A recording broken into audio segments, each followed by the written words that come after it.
Welcome to the PAC Sports Network halftime show as we're now joined by sophomore guard for Saint Vincent men's basketball, Dev Ostrowski. Dev, first off, thanks so much for joining us today. I know your team has been dominant all year long, which I'm sure has been very nice for you and your teammates. What do you think it's been about this team that has allowed for this much success? I think what has allowed us to have such success is how many weapons we have on our team. Our 1 through 7 can score the ball, play defense, rebound. Everyone is what do you call it? Interchangeable. And I think this year we have more shooting capabilities than last year, which has helped us dramatically and has helped clear up space for the post, and that mix has made us a team to reckon with. Well, it's obviously been able to translate over to the hardwood because, again, your team is just off to an incredible run and continuing it through the entire year so far. So that has just been a blast to watch. But I want to get into your career a little bit and kind of work our way to where you are today. I know you had an interesting upbringing. You were born in Haiti, you were then adopted and then moved to America. So would just love to hear what that was like for you in terms of getting adjusted to living in a new country at such a young age. Oh yeah. I haven't. That's my thing is I haven't talked about this in a while. Usually I don't really talk about it, but it was a big change. Not gonna lie to you, but it was a change for the better for sure.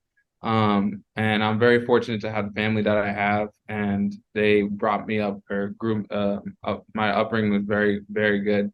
And they taught me to be a polite young man, and I'm very grateful and thankful. But the biggest difference is obviously there was a language barrier I had to get over. Took a couple years for me to catch up in school and whatnot. And then the culture is just a lot different. Just from how families operate, how community operates, it's just a lot different. But I'm very happy to be here. Well, I want to get into some of your high school career because you had a tremendous high school career. If I'm not mistaken, two-time Connecticut State Player of the Year. But the unique thing was that there wasn't many colleges coming to look at you and to recruit you.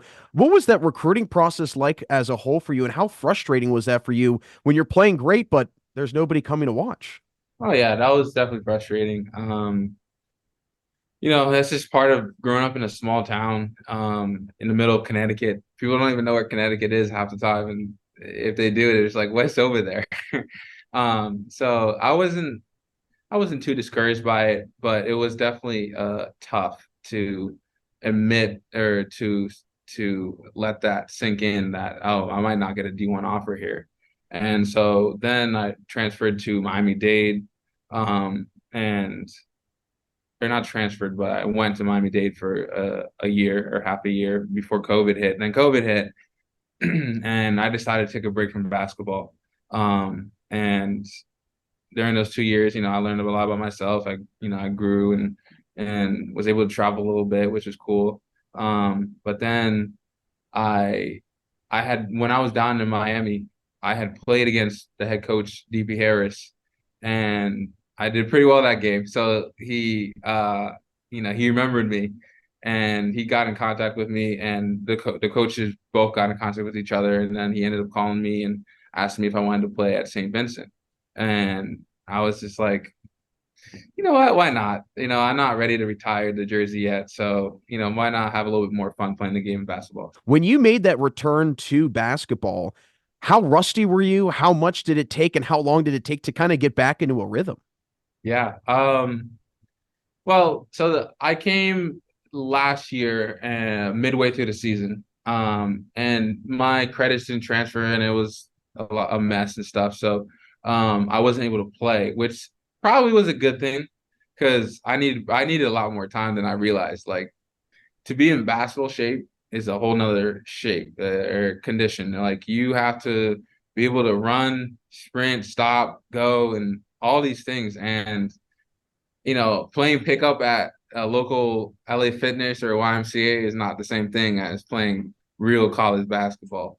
And that was the extent I had. I mean, I took a full year without really touching a ball, which is a long time. And then once I decided, like, hey, I started playing. I actually started helping my high school coach a little bit during his practices just to, give some pointers to his players. And then I was like, this is kind of fun. I still enjoy basketball, which I didn't think I like. I knew I still enjoyed it. I just needed a break. And then that's when I got in contact with DP, and I had a visit in May of that year, and I had about a year to fully get in shape. So I say it took about a year. Well, on top of the basketball that you do, and I'm glad that you bring up your travels as well, just a well-rounded individual. You're also a tremendous piano player. How much do you play during the season? How much do you think that playing the piano has helped you in sports, both in high school and in college? Yeah. I sometimes forget how people I play piano. I like to keep it to myself, but I probably play 3 times a week during the season, and off when the season's over or before the season, I try to play like every day if I can. Whether it's just playing the same songs over and over, which you know to me at this point, I don't even like the songs anymore because like I play them so much, I hear them. But like when I play it for someone else, I love to hear their reaction. I love to see that they appreciate it. So that's why I practice. And then when I learn a new piece, I love it myself. It's great for my brain. It's great for my hand-eye coordination, and it kind of translates um, to your life. It translates to overcoming a problem, a challenge. And piano is great for that because once you see a new piece, it seems like, how in the world am I going to be able to move 10 fingers at the same time to get this to sound right?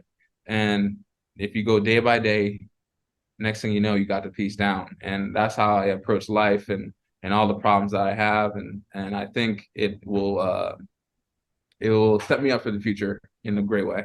Well, it's definitely speaks a lot to just the fact that you've gone through quite a bit of hoops over the last few years, especially with the pandemic on top of all of that. And you find yourself here at Saint Vincent having a great season. Your team's having a great season. And it's definitely been great to hear about that here on our halftime show. But before we let you run, Dev, I want to hear from you just what you think it will be, because I know that it's been a great season for you and the Bearcats so far. But what do you think it will be for you and your team that can kind of get you guys through the tournament to the championship and ultimately be the last team standing at the end being title champions? Um, Honestly, I think the way we've been playing the last couple of games is not the way we want to play. I think these next 2 games are very important for us just to show not only show the league but ourselves that we can dominate any team for a 40-minute game.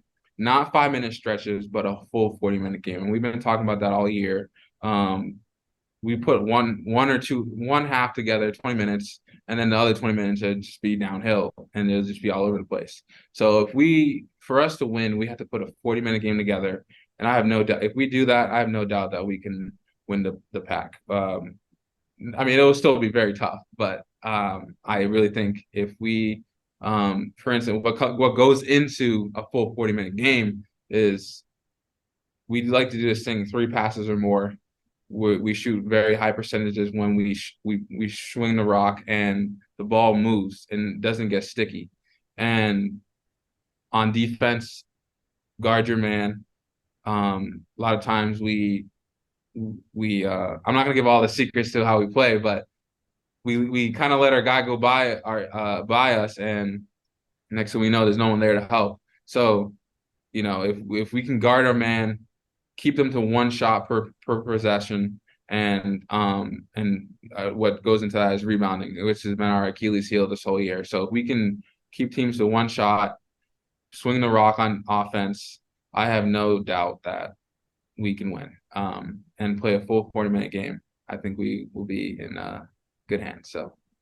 Well, you're definitely a smart man not to give away all the secrets. You don't want to upset Coach DP. I totally get that. Yeah. But Dev, it's been great to get you on for our halftime show again. Thanks so much for stopping by and good luck the rest of the season. All right. Thank you. That's St. Vincent sophomore guard Dev Ostrowski. Don't go anywhere, as we'll have more of today's game coming up next right here on the PAC Sports Network.